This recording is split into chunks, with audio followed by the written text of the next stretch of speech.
Hola a todos, soy Manuel Viñuelas. Nuestro canal origenturístico.com es el único canal de profesionales que han tenido éxito en sus respectivas ocupaciones. Damos la bienvenida a nuestro amigo José Luis Jiménez Caballero. Nos viene a hablar de su pasión por la docencia. Nuestro canal origenturístico.com va dirigido a estudiantes universitarios, a profesionales del sector y otros muchos interesados. José Luis Jiménez Caballero es doctor y licenciado en Ciencias Económicas y Empresariales por la Universidad de Sevilla. Imparte docencia en áreas como gestión financiera, mercado financiero, finanzas internacionales y turismo, y otras muchas cosas más. Es un señor que está, evidentemente, un profesor que está muy concienciado de toda su tarea que tiene en la universidad. Gracias por ver el vídeo, suscríbete y activa las notificaciones para que no te pierdas ningún vídeo. Así que ahora mismo estamos con José Luis. Hola, José Luis, ¿qué tal? ¿Cómo estás? ¿Qué tal? Muy bien. Buenas tardes, Manuel. ¿Cómo estamos? Pues nada, aquí ya sabes que estamos intentando dejar atrás el bichillo ese que nos soltaron un día o que vino un día, ya sabes, ¿no? No quiero Bueno, creo ni que sí, nombrarlo, no quiero ni nombrarlo. nada, creo que entre todos lo vamos a lograr y en ello estamos. Bueno, te puedo informar por información que nos llega de internacional que nos han dicho, preparaos que os va a llegar un tsunami que no vais a ser capaces de frenarlo. A ver si es verdad, pero que no sea muy grande, que sea uno muy medio para que podamos recuperarnos, ¿de acuerdo? Gran noticia, gran noticia. Bueno, José Luis, que entramos directamente en materia. ¿Quién es José Luis Jiménez Caballero? Bueno, aunque ya has hecho una breve presentación, bueno, es simplemente decir que nací en Sevilla, me licencié en el 89, en el año 1989, como decías, en Ciencias Económicas y Empresariales. En el año 1991 me fui a Francia, completé un máster en Dirección Internacional de Empresas por la Cámara de Comercio de Sevilla y trabajé en Renault Le Mans. A partir de ahí, pues volví a España, me doctoré en la Universidad de Sevilla y trabajé brevemente en una empresa privada como director financiero, aunque mi vocación por la docencia hizo que volviera a la universidad y prácticamente no la he dejado hasta hoy. Son ya 30 años continuados impartiendo docencia, investigando y realizando labores de gestión en la universidad. He ocupado distintos cargos, entre los que destaca director de la antigua Escuela Universitaria de Estudios Empresariales y, posteriormente, decano de la que es la actual Facultad de Turismo y Finanzas. Y en la actualidad, pues dirijo el programa de doctorado interuniversitario en turismo y el máster universitario de dirección financiera. Brevemente diríamos que son los elementos más destacables que puedan interesar a las personas que nos están viendo. Muy bien, magnífico. Impartes gestión financiera, mercados financieros, finanzas internacionales y turismo. ¿En qué consiste todo este tema? ¿Qué importante lo ves? Bien, nosotros estamos en un departamento que combina la finanza y las operaciones. Mi área es de finanzas y podemos entender que en cualquier país, tanto familias como empresas tienen la necesidad de contar con servicios financieros y sobre todo gestionar su uso. Cualquiera de nosotros, todos necesitamos una cuenta corriente, manejamos ya la banca digital, pagamos recibos, impuestos, domiciliamos, hacemos transferencias. A veces necesitamos préstamos para el consumo, a largo plazo hipotecas, se habla de Euribor, últimamente todo el mundo está preocupado por la inflación, algunos, los más afortunados, intentan colocar dinero excedente, aunque hay pocas oportunidades hoy en el mercado. Por tanto, observamos que el tema financiero afecta prácticamente desde familias a empresas a todo el mundo. La necesidad de información y la formación financiera, por tanto, creemos que cada vez es mayor en nuestra sociedad y es necesario que se realice una formación en este sentido. También últimamente pues escuchamos preocupantes noticias sobre el futuro de las pensiones, ello nos lleva a buscar alternativas, productos, volvemos a estar en el ámbito financiero e incluso se nos hablan de oportunidades o alternativas en el ámbito privado, como los fondos de inversión. Toda esta terminología, todo este tipo de productos, forman parte ya de una cultura financiera de la calle, pero también nosotros tenemos que tener en cuenta lo que es el tejido empresarial tanto en España como en Andalucía. Las pymes tienen una estrecha relación también con el sector financiero y con la gestión financiera, a lo que yo me dedico en las asignaturas que tú has comentado, Manuel. España, por otra parte, es un país muy bancarizado. Dependemos mucho de la banca. Como hemos dicho, aquí todo el mundo posee productos o relaciones con bancos, y en épocas de recesión o crisis como la actual, se hace fundamental buscar pues, financiación como créditos o préstamos por parte de pymes, buscar alternativas a los bajos tipos de interés que ofrece la banca por los depósitos. No obstante, más allá de la banca, también se encuentran otros mercados financieros como pueden ser las empresas fintech, empresas de finanzas y tecnología que fundamentalmente podemos encontrar en Internet y podríamos decir que forman parte de la competencia del sistema bancario, aunque últimamente el sistema bancario está adquiriendo todo este tipo de empresas o las tiene dentro de su ámbito operativo. También las empresas más grandes pueden financiarse o pueden acceder a ser valoradas entrando en bolsas que cada vez son más internacionales. Como vemos, estoy hablando de términos que posiblemente nos suenan a todos y que nosotros tratamos en nuestras asignaturas para que lleguen a todos. Por otra parte, cualquier empresa y organización turística también necesita gestionar sus finanzas. Todas necesitan hacer una planificación financiera, gestionar la tesorería, evaluar proyectos de inversión, financiación, conocer el dimensionamiento correcto de su empresa, estableciendo un equilibrio entre financiación a largo, corto plazo, así como el capital circulante más adecuado. En definitiva, intentamos también que el tejido empresarial tenga unas directrices adecuadas para un correcto funcionamiento y evitar lo que últimamente, aunque no es directamente relacionado con la gestión, estamos viendo con gran cantidad de concursos de acreedores por parte de empresas. Para cualquier hotel, por ejemplo, es fundamental establecer una correcta política de precios, para lo cual es fundamental también conocer técnicas como el revenue management o conocer la estructura de costes de su organización. Por otra parte, hablabas de finanzas internacionales, que también imparto. En un mundo globalizado, la internacionalización de las empresas y fundamentalmente del sector turístico pasa por conocer la incidencia de los modelos de gestión en la rentabilidad. Necesitan conocer mercados como el de divisas, bonos internacionales, la posibilidad de financiarse en varias bolsas para aumentar su visibilidad y la base de inversores. Además, es necesario que las empresas, cuando salen al exterior, conozcan los riesgos a los que se enfrentan y así poder cubrirlos. Riesgos políticos, riesgo país, los riesgos del emisor con la deuda que emiten, riesgos contractuales en el comercio, riesgos financieros del tipo de cambio, riesgo financiero del tipo de interés. Por tanto, como observamos en lo que comento, hoy día la formación en finanzas es fundamental para cualquier sector y sobre todo para el sector turístico. Quería hacerte también otra de esas preguntas. ¿Qué te parece que ahora, cuando vayamos, querramos hacer cualquier cuestión y cualquier acción con los bancos ahora mismo? Prácticamente somos empleados ahora mismo todos del banco, ¿no? Porque primero tienes que pedir una cita para poder ir a que te comenten cómo va tu cuenta, y si no tienes cita, pues estás perdido. Te señalan al cajero, están desmantelando, no quiero decir, pero están menos oficinas. En Sevilla, imagínate, hay una entidad bancaria que prácticamente, no sé si la ha dejado en la tercera parte de las cajas que tenían antes. Apuntas a un tema que creo que no es solo del sector bancario, aunque estamos incidiendo fundamentalmente en este sector financiero, está afectando a muchos otros sectores, pero como sabemos esto está muy relacionado con obtener una mayor rentabilidad.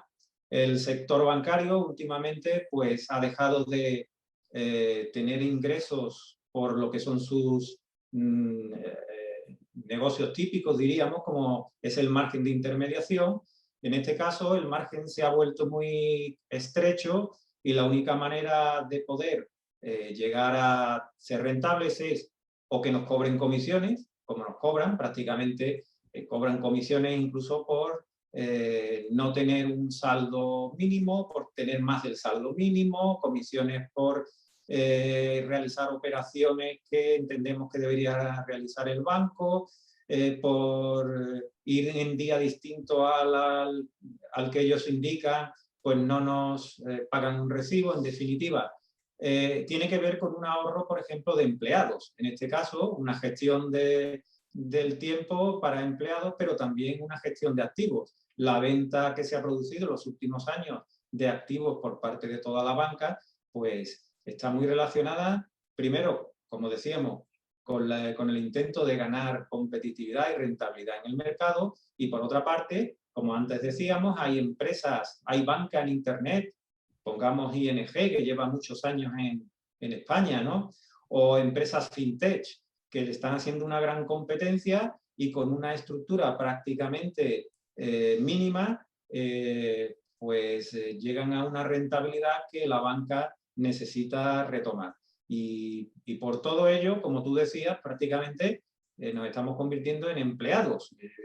A veces llegamos al banco y en la fachada tienen allí una serie de mecanismos que parece ya el escritorio y lo que diríamos el despacho para que nosotros podamos trabajar convenientemente, pagar recibos, sacar dinero, escanear. En definitiva, somos parte ya de los empleados de la banca. Es cierto, y fundamentalmente relacionado, yo diría que el elemento clave es el oligopolio de la banca. No hay una competencia real. Si hubiera una competencia real, podríamos decir que habría una diversidad en cuanto a los servicios. Prácticamente hoy estés en el Santander, estés en el BBVA, estés en Bankinter, estés donde estés, nos van a ofrecer Caixa unos servicios parecidos, nos van a obligar a hacer prácticamente lo mismo, y todo ello está relacionado precisamente, entiendo yo, con una pérdida de la competencia dentro del sector y un oligopolio que precisamente permite que nosotros seamos sus empleados. Eso tendrán que intervenir, y cortamos con esto, tendrán que intervenir el Banco Europeo, ¿no? Y luego los nuestros. Es un lío, ¿no? Bueno, la verdad es que la banca, después de la recesión de 2008, tendió a realizar una serie de fusiones para ganar precisamente en competitividad. Algunas entidades pues se liquidaron, otras no consiguieron pasar esa crisis. Y claro, el Banco Central Europeo también ha fomentado que haya fusiones para incluso el Estado español, ¿no? El gobierno español sí fomentó una serie de fusiones frías y una serie de fusiones que lo que intentan es crear entidades más solventes y entidades que tengan menor posibilidades de quiebra, ¿no? De quiebra sistémica. Eso es otro elemento que tenemos que considerar, y a veces pues desde instituciones superiores, y hemos hablado del Banco Central Europeo, pues intenta que se creen entidades de mayor capacidad y solvencia, lo cual va un poco en contra de lo que decíamos antes, en contra de la competencia. No obstante, como sabemos, en Europa tenemos entidades dentro de la Comisión Europea, dentro de la Unión Europea, que intentan defender al consumidor y defender de oligopolios y de competencia. Por tanto, estamos en un fino hilo en el que a veces el consumidor está en un momento en el que cree no estar defendido, y la propia Unión Europea pues apoya cierto tipo de bancos o empresas. No obstante, ya hemos visto en el caso, por ejemplo, de Apple, en el caso de Irlanda, donde se llegó a hablar con el gobierno irlandés, la Comisión Europea, para que los tax rulings, los acuerdos preferenciales que realiza con empresas de este tipo, pues no se hicieran más para no ser un Estado diríamos que compite con el resto de estados de la Unión Europea, y como el caso de Apple, pues tenemos casos en la banca, el caso de la fusión que no se pudo hacer de Alstom, por ejemplo. En definitiva, esto ocurre en muchos sectores y, como digo, hay un fino hilo entre lo que es oligopolio, pero lo que es también defensa de la competencia. Creo que tendríamos pues un seminario completo para hablar de todo esto. Exacto, muchas gracias, muchas gracias. José Luis, coordinas el programa interuniversitario de doctorado en turismo. ¿Qué nos puedes hablar de esto? Bien, nosotros es importante, el tema del doctorado en turismo es importante, quizás mucha gente no esté muy familiarizada con este tema, pero voy a dar algunos hitos para entender la importancia. Por ejemplo, en 1996 es cuando se incorporan a la universidad los estudios superiores de turismo, es decir, eso es muy reciente. Bueno, para nosotros es reciente, a lo mejor los jóvenes que nos escuchan le puede parecer ya que es desde hace bastante tiempo, pero en 1999 es cuando se implanta la titulación de diplomado o diplomada en turismo en la Escuela Universitaria de Estudios Empresariales. Con lo cual, esto es totalmente reciente, el insertar estudios superiores en lo que es el mundo del turismo. En 2008 comienza la impartición de un máster en dirección y planificación del turismo y finalmente en 2010 es cuando se autoriza el doctorado en turismo. Prácticamente llevamos 11 años de doctorado en turismo, pero sí podemos decir que ya tenemos los 3 ciclos universitarios y es muy importante para el tema del turismo. Tenemos el grado, tenemos el máster y tenemos el ciclo de doctorado. Eso es muy importante porque, entre otras cosas, estamos visibilizando la formación turística universitaria y la investigación en turismo, que es muy necesaria, sobre todo en momentos en los que, como los actuales, necesitamos creación, ideas y nuevas alternativas. El programa trabaja en la actualidad con otras 11 universidades españolas y constituye un proyecto de investigación que podemos decir claramente que es el más importante de España y uno de los más importantes de Europa. Tiene objetivos como colaborar y potenciar la formación y la investigación del turismo en España, como decíamos anteriormente, pero también, gracias a ello, formamos doctores e investigadores en turismo, fomentamos la investigación para que haya una gestión eficiente para el turista, colaboramos en la innovación y la competitividad en el campo turístico, desarrollamos perfiles de especialización en áreas que permiten tener en cuenta necesidades de innovación. Apuesta por el carácter multidisciplinar, esto es importante, el turismo es muy multidisciplinar.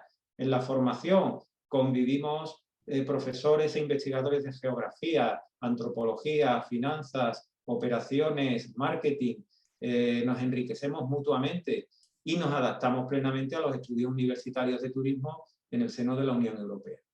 A día de hoy podemos decir que se han leído en nuestra universidad, como digo, son 11 más, pero hablamos solo de la Universidad de Sevilla, se han leído 17 tesis en turismo de temas como Revenue Management, Glamping, turismo enológico, turismo de eventos culturales, inteligencia artificial basada en emociones del turista, turismo y patrimonio, estilos directivos en hoteles, clubes de productos, redes sociales y consumo, y turismo como fuente de reducción de pobreza, por citar algunas de las tesis más relevantes, pero como vemos, prácticamente se abordan todos los temas que realmente tienen un interés en el mundo turístico y esa es una de las fortalezas que tiene un programa de investigación en turismo. Magnífico. El máster universitario en dirección financiera. ¿Qué nos puedes decir de esto? Bueno, es un máster muy reciente. De hecho, se implantó el curso pasado y, como su nombre indica y su contenido, es uno de los de mayor importancia en las grandes escuelas de negocio y universidades internacionales. Algunos, una vez que han estudiado un grado o antes cuando se estudiaba una licenciatura, pues hoy preguntan, ¿y para qué me sirve un máster? ¿No sirve para algo un máster? Además de servir en algunas profesiones como máster habilitante, por ejemplo en Derecho, estamos hablando de un máster en dirección financiera que puede servir, por ejemplo, para cambiar la trayectoria profesional de algún posible candidato, puede servir para que se especialice en un nuevo ámbito sectorial de trabajo, distinto al de la carrera que ya estudió, porque podemos tener estudiantes que en ocasiones han estudiado ingeniería o derecho. El máster puede ayudarte también a aportar conocimientos frescos que ayuden a reciclarte en tu mismo área, de conocimiento. También te puede ayudar a aumentar las posibilidades de promoción en tu empresa o sacarte de la inmovilidad. A veces, bueno, desgraciadamente en este país, pues la situación de paro, incluso en personas que tienen bastante cualificación, es normal. Y bueno, pues a veces también te puede sacar de esa situación de paro, te puede abrir contactos para encontrar trabajos. Hay prácticas concertadas, esas prácticas en ocasiones hacen que algunos estudiantes se queden en esas empresas o, como decíamos antes, lleguen a tener una serie de relaciones que le permiten alcanzar otro tipo de posibilidades. Y finalmente, no dejemos de lado que un máster te puede dar ideas para crear un negocio que pueda ser de éxito. Por tanto, las circunstancias sociales y económicas, en función de lo que os he comentado, lo que comento, pues hoy nos obligan a todos a una formación continua durante toda la vida, a una diferenciación y a una singularidad, pues para que añada valor, posibilite que seamos más competitivos en el mundo laboral y con un objetivo claro en muchos casos, la mejora de la empleabilidad. Numerosos estudios coinciden en afirmar que el mayor índice de empleabilidad se encuentra entre la población cualificada con máster o estudio de posgrado. Eso es algo que deberíamos tener también en cuenta. Por ello, las características diferenciadoras en la formación del máster pues deben dar solución y cubrir las necesidades que para muchos pueden ser distintas. En este caso, pues tenemos una gran demanda. Decíamos que es un máster nuevo, pero tenemos una gran demanda y esperamos contribuir a la mejora en la asignación entre oferta y demanda en funciones de dirección financiera, tanto en Andalucía como su entorno. Muy bien, magnífico. La formación de nuestros jóvenes actualmente, ¿qué le echas tú en falta o le sobra? Bueno, es una buena pregunta y realmente cuando hablamos de formación hablamos de una forma de adquirir competencias, habilidades y destrezas pues, para acometer actividades empresariales, intelectuales o profesionales. A veces se habla mucho de la sobrecualificación de muchos jóvenes y la falta de oportunidades por la formación realizada. Bueno, yo creo que en parte el tejido empresarial español es responsable de ello por la rigidez y la falta de diversificación. A veces no todo el mundo puede encontrar trabajo en aquello que ha estudiado, precisamente porque el tejido tiene una estructura. Y a veces por la falta de flexibilidad de la normativa laboral o de las instituciones. A pesar de ello, creo que es importante que los jóvenes adquieran competencias válidas para que aumenten su empleabilidad, como decíamos anteriormente. Las universidades, desde que se implantó el Plan Bolonia, tenemos parte de esa responsabilidad y diariamente creo que estamos trabajando en ello. Yo quiero destacar que el sector turístico es un sector de servicios, como ya sabemos, en el que la formación de las personas adquiere una importancia crucial. Por ello, el desarrollo integral del capital humano a través de la formación universitaria de calidad debe contribuir a mejorar las capacidades de innovación y adaptación al mercado laboral que tenemos en la actualidad. Tal como comentaba antes, el tejido empresarial español, pues a veces invita a que haya actuaciones que sí son normales en otros países, pero que aquí todavía no tienen una gran implantación por parte de los jóvenes. Me estoy refiriendo que para realizar una mejor integración laboral, a veces también es necesario que haya una disponibilidad en la movilidad geográfica, que sí podría reducir esta brecha. Yo recuerdo, por ejemplo, en mi facultad, cuando yo asumí alguna labor relacionada con alumnos Erasmus o alumnos que tenían acuerdos con otras universidades españolas, pues alumnos que porque le habían dado una práctica, y pongo un ejemplo concreto, una práctica en Gijón, pues la desestimaban porque ellos realmente lo que querían era una práctica en Oviedo, ¿no?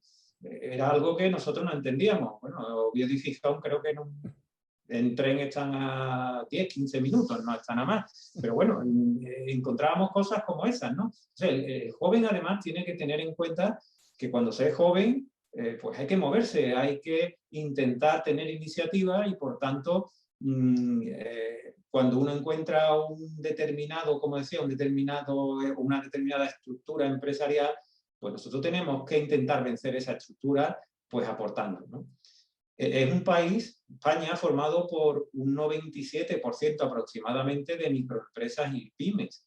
Por tanto, también la capacidad de emprender que tengan los jóvenes, ligado a los ejemplos anteriores, el joven tiene que tener iniciativa y emprender es algo esencial. No somos un país donde el estudiante universitario opte mucho por crear una empresa. Casi todos intentan, pues, o buscar un puesto en la administración o buscar un puesto fijo. Sin embargo, hoy una de las salidas más importantes es el emprendimiento.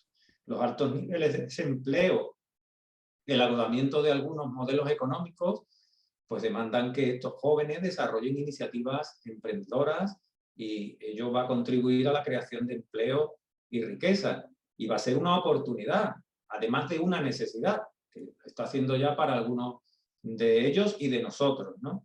Hemos de crear también todos, entre todos, una cultura del emprendimiento. También España ha sido un país que ha demonizado mucho al emprendedor, incluso todavía lo hace, ¿no? Pero hay países donde el emprendedor tiene buena prensa y a veces en España, pues como ya sabemos, se ve con malos ojos que alguien emprenda,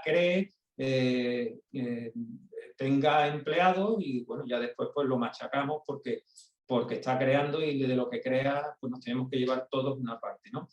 Los jóvenes tienen que perder el miedo entonces a fracasar. A veces, no, yo si creo una empresa y me va mal, bueno, pues créala, si te va mal, creas otra.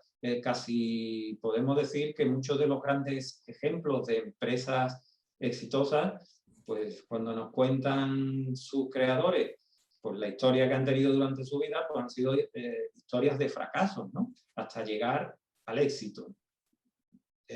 Por todo ello, repito que la formación académica se constituye en un factor clave de competitividad, de innovación y de empleabilidad.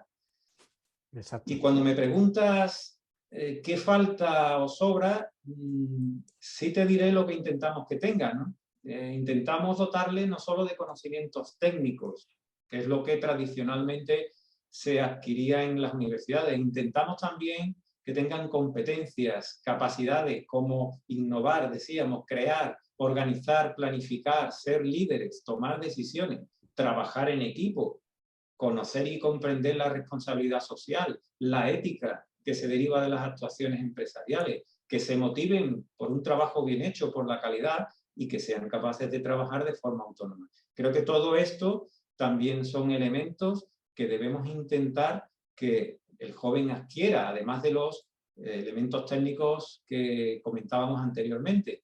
Y también quiero destacar que hay aspectos como la ilusión y el esfuerzo que son muy valorados y necesarios para acceder en condiciones ventajosas a un mercado de trabajo competitivo, ¿vale? Por tanto, creo que nuestros jóvenes tienen las herramientas necesarias para poder competir en un mundo laboral muy complejo. A veces la diferencia está en la actitud activa para resolver problemas y afrontar desafíos, más que en las aptitudes con P que se puedan tener.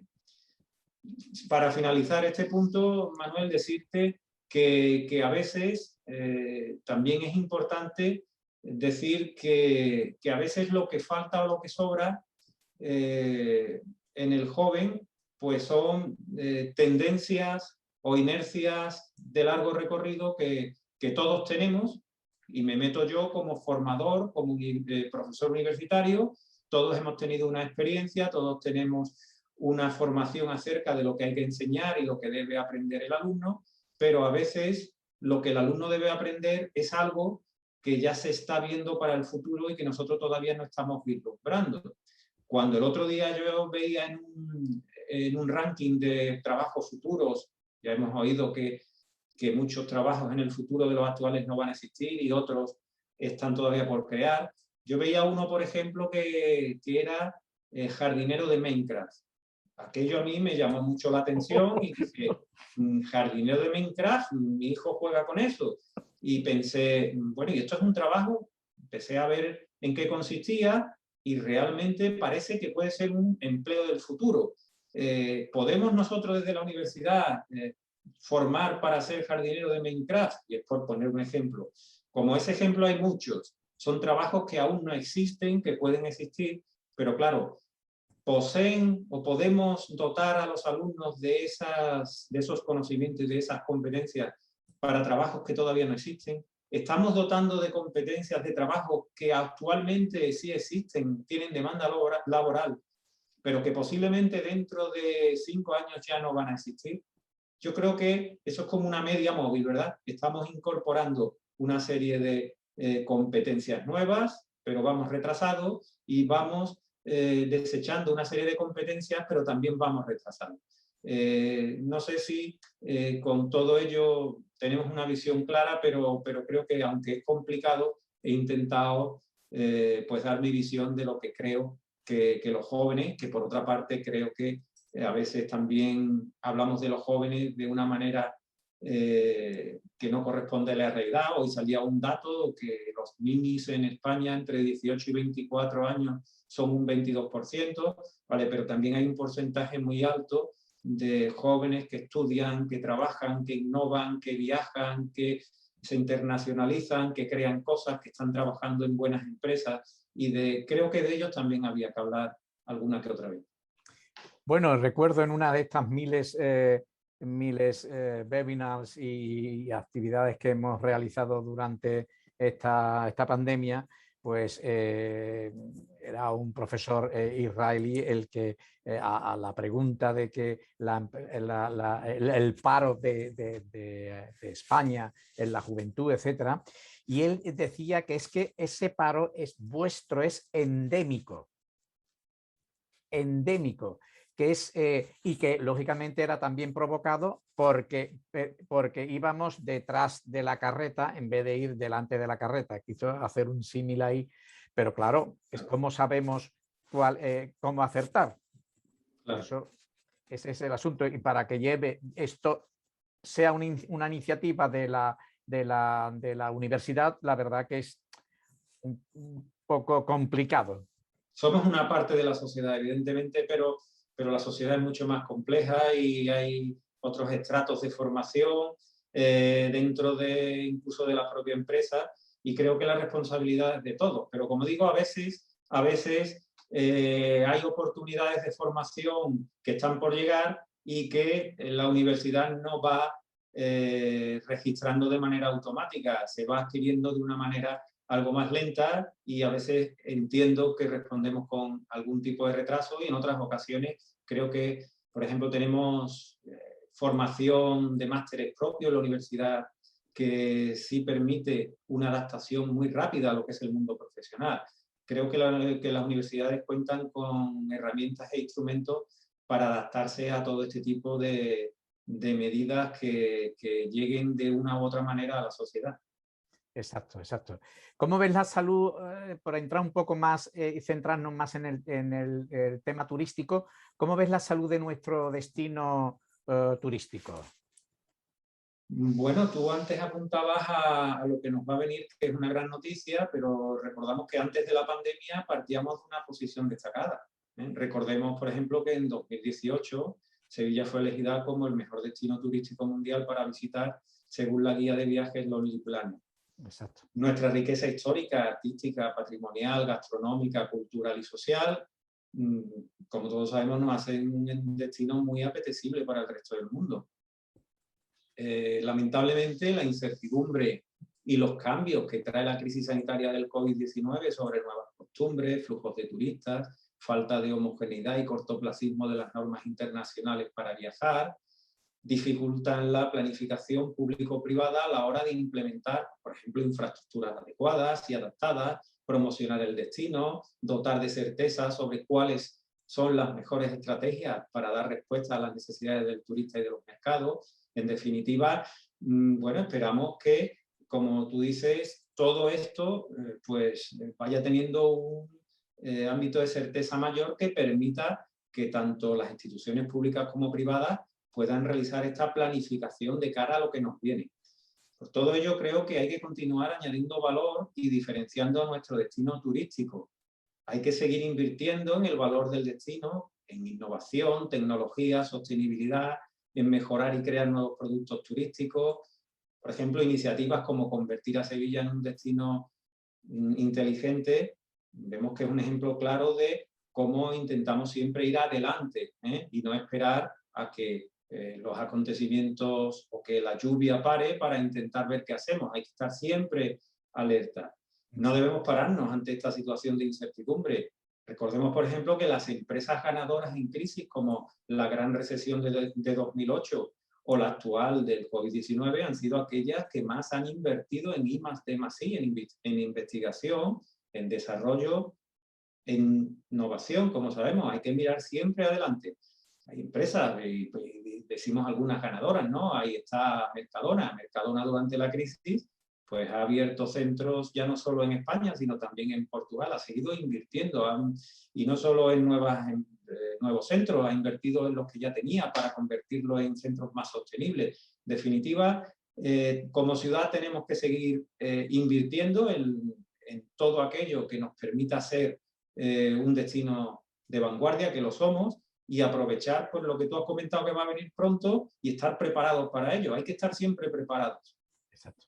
Exacto, como bien sabes, las grandes cadenas hoteleras han apostado por Sevilla y te puedo decir, yo promociono la ciudad de Sevilla, como tú bien sabes, y ahora mismo no sabría decirte qué hoteles están abiertos o qué hoteles realmente tenemos. Y claro, si vemos que las grandes cadenas apuestan por Sevilla, ellos tendrán información, no creo que se atrevan, ¿verdad? O sea, por eso es verdad que en el 2018 y 2019 también fue una subida algo alucinante, la verdad sea dicha, ¿no? Bueno, ellos tienen un gran indicador que son las reservas y posiblemente esa información ya la conocen. Exacto, exacto. Bueno, ¿en qué proyecto estás trabajando en estos momentos, José Luis? Bueno, como antes comentaba, el profesor universitario tiene 3 grandes tareas. Una es la docencia, otra es la investigación y finalmente la gestión.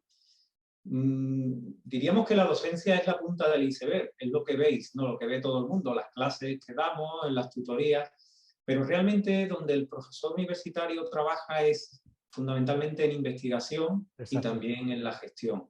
Es la gran parte del trabajo puro que no se ve, pero que realmente es necesario para impartir esa docencia y para intentar pues, aportar esa calidad y ese valor añadido que decíamos a la formación de los estudiantes. En mi caso, por ejemplo, en la actualidad, pues estoy llevando a cabo proyectos para estudiar indicadores de rentabilidad en el sector hotelero. Creo que es una época en la que hablar de modos, formas de incrementar la rentabilidad, nuevos ingresos, cómo medir adecuadamente la rentabilidad del hotel, si realmente hay indicadores típicamente hoteleros que midan correcta o incorrectamente. Creo que es un debate que estamos intentando hacer dentro de este proyecto. En este caso, pues podemos hablar del RevPAR, ¿verdad? Pero yo, por ejemplo, a veces propongo el EBITDA, que es un indicador que es más generalizable a cualquier sector y que realmente aporta o engloba más actividades que engloba el RevPAR dentro de un sector hotelero, donde hay muchas secciones que no están incluidas.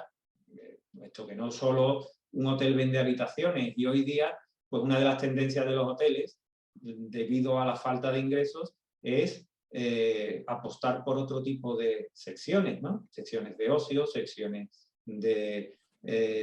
pues ya sabemos que si parte del tiempo lo dedica a reuniones, a siesta, que pueda llevar también a trabajo o teletrabajo. En definitiva, los hoteles están diversificando sus ingresos y, por tanto, hoy, por ejemplo, un RevPAR posiblemente estaría infravalorando la capacidad de rentabilidad que tiene un hotel. En ese sentido, nuestras investigaciones van para intentar que el sector también conozca cuáles son los indicadores que pueden ser más correctos para medir sus ingresos y su rentabilidad, porque en definitiva ello te lleva a la toma de decisiones. Y si una toma de decisiones no se basa en indicadores correctos, pues puede estar tomando malas decisiones. Exacto, exacto. Bueno, José Luis, estamos llegando al final y parece que acabamos de empezar. Lo cuentas con tantísimo entusiasmo que yo me llevaría horas escuchándote. Bueno, ¿quieres añadir algo más para terminar? Bueno, pues yo lo único que quiero añadir, y en este caso es pues comentarte que la existencia de canales como el de origen turístico, que tratan de manera rigurosa el mundo del turismo y la empresa, creo que son muy necesarios. Ya comentaba contigo que a veces una entrevista por parte de algunos periodistas, algunos académicos nos echan para atrás, porque en lugar de una conversación distendida como estamos teniendo, de cara a que personas interesadas puedan, en la medida de lo posible y desde lo más humilde de nuestras intervenciones, aprender algo o aportarle algo positivo, pues hay a veces que ese tipo de entrevistas pues no buscan el conocimiento y buscan otros intereses que todos conocemos, ¿no? Por eso yo agradezco este tipo de canales profesionales donde realmente hablamos de turismo, hablamos de investigación, de docencia y que realmente pueden tener un público objetivo distinto al que puedan tener otro tipo de canales más profesionales. Exacto, pues muchas gracias a José Luis Jiménez Caballero. Nos ha hablado de su pasión por la docencia. Como veis, es un señor con una preparación enorme, el profesor que tenéis aquí. Ya sabéis que podéis buscarlo y apuntaos a apuntar sus clases que vaya a sacar muchísimos beneficios. Gracias por ver el vídeo a todos. Asegúrate de darle a me gusta y coméntame si quieres que entrevistemos a alguien. Ya lo sabéis. Bueno, José Luis, lo dicho, muchísimas gracias. Un abrazo. Gracias a ti, muchísimas gracias y nos vemos en otra ocasión, espero físicamente. Por supuesto que sí, seguro, vamos. Un abrazo, venga, hasta luego. Chao. Un fuerte abrazo, hasta luego.